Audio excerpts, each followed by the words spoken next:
né? E quando o Gustavo falou da paixão pelo direito e o reflexo na vida técnica. Na paixão pelo direito e nesse reflexo, me lembrou agora 2 casos recentes, né? Porque uma coisa é você ter a segurança já daquilo que você faz. Outra coisa é quando você tem a dúvida, né? Ou você é cartesiano, né? Naquilo que te ensinaram daquele manual. Então, rapidamente, houve 2 questões de queixa-crime também. Só tinha uma testemunha. Então, nós ingressamos contra uma determinada pessoa, tá? Por calúnia, injúria e difamação. Só tinha uma testemunha. Tinha autor do fato, tinha a vítima, vou chamar de vítima aqui por conhecer, não de suposta vítima, de vítima, e uma testemunha.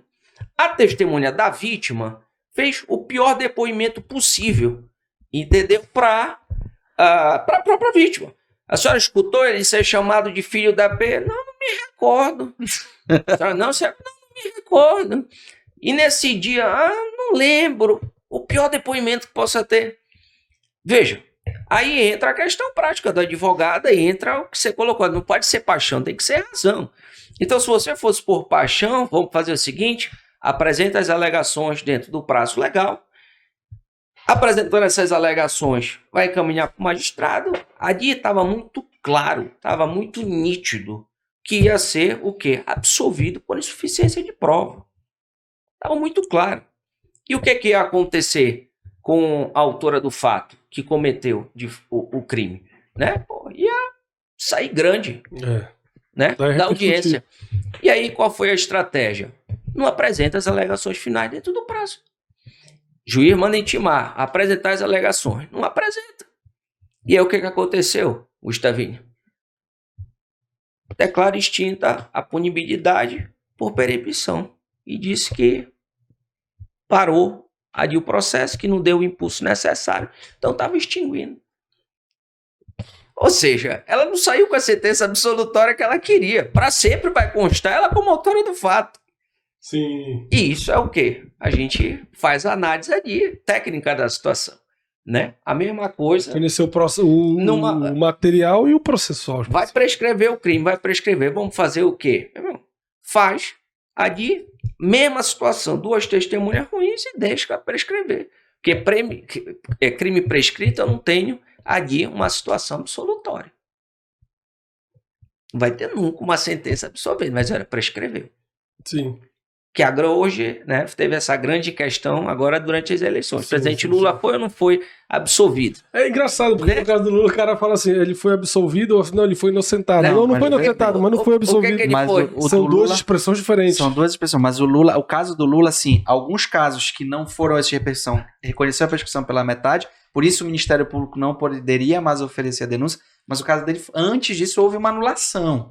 E aí não existiu, né? Ou seja, não existe um processo. Ele é culpado ou inocente. Cara, a gente está numa pressão inocente. Ele é inocente porque não tem uma sentença condenatória transitada em julgado. Pois é, mas aí que tá a questão das narrativas. Como é engraçado. Sim, claro.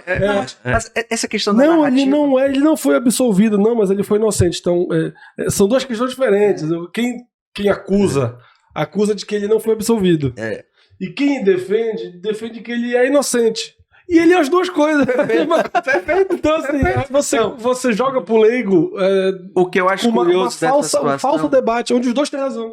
O que eu acho curioso dessa situação são alguns colegas advogados defendendo fielmente, dizendo que ele é condenado. Aí eu fico pensando assim, vamos lá.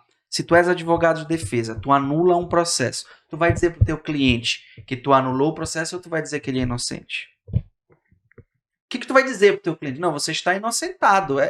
Claro que tu vais dizer isso pro teu cliente, é uma coisa óbvia. E aí, não, ele é culpado porque não tem. O que houve foi uma anulação. Não.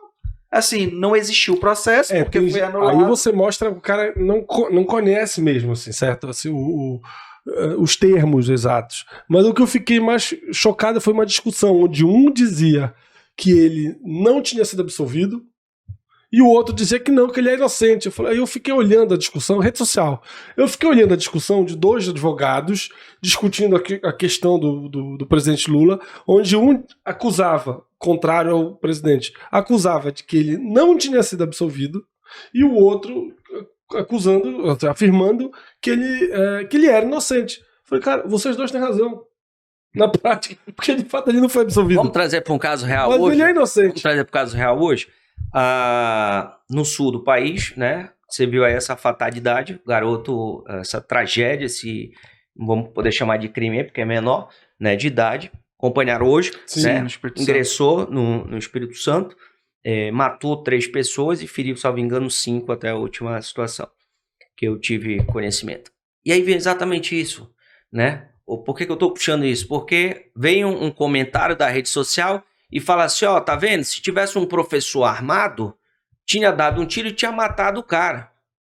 E aí vem um cara logo embaixo e disse, não, meu irmão, se não tivessem liberado tantas armas, esse moleque não tinha acesso à arma, portanto não tinha ingressado na escola. Aí você fala assim, não, tá todo mundo falando a mesma coisa, entendeu? Tá todo mundo falando a mesma coisa. De outra forma, sobre essa narrativa que ele... mas...